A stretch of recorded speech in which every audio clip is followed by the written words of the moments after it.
Clause ইংল্যান্ডের পশ্চিম সাসেক্সের আর্থরোবার নামের কৃষিভিত্তিক টেক প্রতিষ্ঠানের তৈরি অত্যাধুনিক একটি রোবট। কৃত্রিম বুদ্ধিমত্তা ও রোবোটিক্সের সংমিশ্রণে তৈরি এই রোবটটি আগাছা নির্মূলের পাশাপাশি ফসল পর্যবেক্ষণেও দুর্দান্ত। ফসলি ক্ষেতের যেসব জায়গা কৃষকের নজর এড়িয়ে যায় সেসব অংশ দেখতে সক্ষম বিশেষ এই রোবটটি। বৈরী আবহাওয়াতেও মানুষের বিকল্প হিসেবে কাজ করতে পারবে এই যন্ত্রটি, এমনটাই দাবি নির্মাতা প্রতিষ্ঠানের।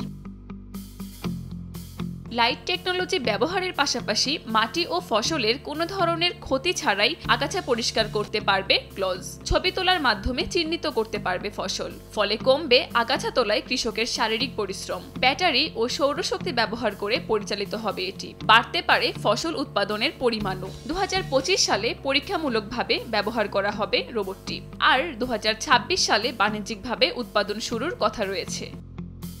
কাকুলি আক্তার, সময় সংবাদ।